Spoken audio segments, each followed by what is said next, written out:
Hey everybody, hey everybody, hey everybody, hey everybody. Ooh, it's a party going on. It's a party going on. Anyway, today's video is about my tongue piercing. This is called my tongue piercing story. Dum dum dum. Since I don't have effects and stuff. Anyway, so today's about my tongue piercing and the story that came along with the tongue piercing that I had today. Now, I will do a tongue piercing tip video, but today is just all about the story. You know what I mean? Okay, let's just jump right into it.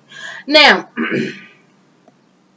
like most kids, I was trying to be a rebel when I got my tongue pierced. Now, let me get this right. I was 16 when I did it the first time. And yes, I did ask my mother for permission. But my mom, one of them people who goes, oh, if you're going to pay for it, I don't care. Go ahead. Go do it. But she didn't believe that I could do it. She didn't think that I could save the money. So I would hit up random family members for money. And I would save it. I would put it away. I would make sure that I had my money stashed so that I could go get my tongue pierced. Then I started looking for a tongue piercer. Now, I live in Philadelphia, so I started looking on Instagram for a tongue piercer who could do my tongue without having to know my age. Meaning, I'm not 18. I am not the legal age to go get my tongue pierced at a shop. So I had to find somebody who was doing it, and it just so happened that the guy who was doing it was doing them out of his basement.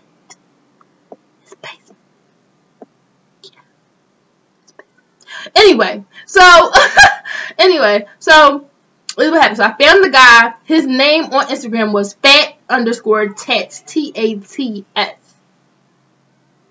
Okay. And so I looked at a couple of his pictures on the Gram, and I saw what I was liking. I'm like, okay, he ain't bad. So, yeah. So I called my best friend. I'm like, yo, best friend. She like, what up, dude? I'm like, go with me to go get my tongue pierced, please. And she like, okay. So at the moment, we were going to the same exact school. So she went with me to go get my tongue pierced. And it was near my school because my school is up near Alany. So I thought that was going to be very close to my school, which it wasn't. It was out in Easter Blip. It was so far, you guys. It was so far. So anyway, we get on the bus, we go up there, and the first thing I noticed is we're actually at the back of the house, not even in front of the house. We're at the back of the house. That's the first thing. Second thing I noticed was this guy, Fat Tats, wasn't like for like PHAT. It was like for FAT. He was huge. So, excuse me. He was big, really big, heavyset guy. He had on a black hoodie, black pants, and he had on a pair of socks, and the pair of socks had a hole at the very top. And I just remember his big toe just poking out. It was so disgusting.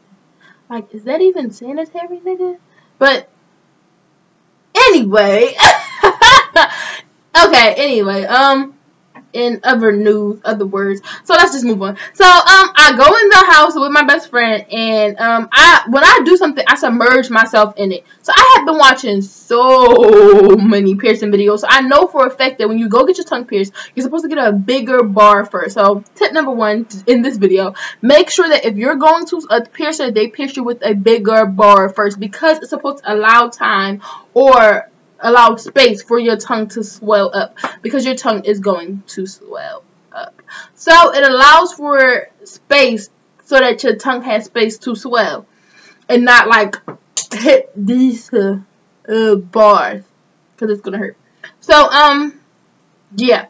So we went in, he got the bar. I'm like, that's the wrong bar. He's like, it's not the wrong bar. I'm like, okay, whatever. I don't even care. Just pierce my tongue.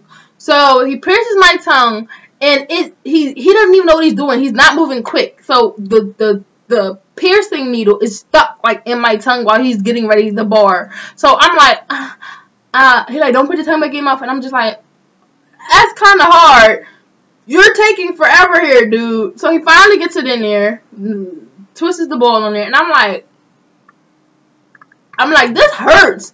And they like, duh. My best friend like, duh, you just get a piercing through your tongue. I'm like, no. Like, in my head, I'm like, duh. But I'm like, it's like a pain that shouldn't be there. Like, I understand that it's gonna be pain, but this feels really awkward type pain, and everybody just proved that, oh, is it because your tongue pierced first time? And I'm just like, no, that's not what it is. It's something wrong. You know what I mean? So I took care of it, did the stuff, and one fateful day, I just happened to take it out and fall asleep. Now, if anybody knows anything about tongue piercings, your mouth, Exhibit A, has saliva in it. Exhibit B, I'm going to show you some saliva. Exhibit B. And because of the saliva, your tongue will heal really fast. That's why, like, you might have a cut in your mouth and it might hurt for a couple days and then it just disappears and you're like, what happened to that cut? It's because of the saliva in your mouth. It constantly is a healing process. That's why if you have a dog, like I have a dog, I let her lick on my little scratches and stuff that I get on my arms and stuff because saliva has healing processes. So, yeah. But, people are going to debate about that in the comments. What happened? So, yeah. So, that happened and then I took it out. I fell asleep with it out, and it was closed. My hole was closed. And they were like, everybody was like, well, if you want it back again, you have to, like, push it through your tongue. Like, push it through your tongue. I'm like, no. So, I was not about to do that. Like, literally was not about to do that. I wasn't about to pierce nothing back in my tongue. So, I was like, man, just forget it. All right, well, that's $60 down the drain. It just so happens that summer, I went to go stay with my sister. And my sister lives in Texas, and my niece is older than me, and she also lives in Texas. So, we happened to go to a piercing shop. So, I was like, well, I want my tongue pierced. And because she's older than me, she signed off for me to get my tongue pierced. So, this is the piercing now.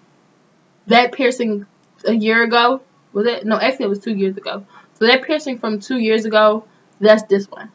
I haven't taken it. I've taken it out, but I haven't, like, let it sit out overnight and stuff like that. So it's been 3 years altogether that I've had a pierced tongue, but it's been literally 2 years that I've kept it pierced. So yeah, so that's my tongue piercing story. Oh wait, no. So we went to the other shop, and this is a different now. This is where professional and unprofessional comes in. So we go to the shop. He like, are you ready? I'm like, yeah, I'm ready. So I stick my tongue out. He takes the needle. He like count to 3. Close your eyes. I'm like 1. He like, all right, you done. I'm like, what? And like he like let go of my tongue. My tongue go back in my mouth. I'm like, I'm done. And it didn't hurt. Like it didn't hurt at all. Like remember before I was like, ow, it hurt. It didn't hurt at all. And I'm like, wow, like that's really, you get what you pay for. So, but the funny part was it was actually cheaper down there. It was like $45. But anyway, I'm like, wow, like you really do get what you pay for. So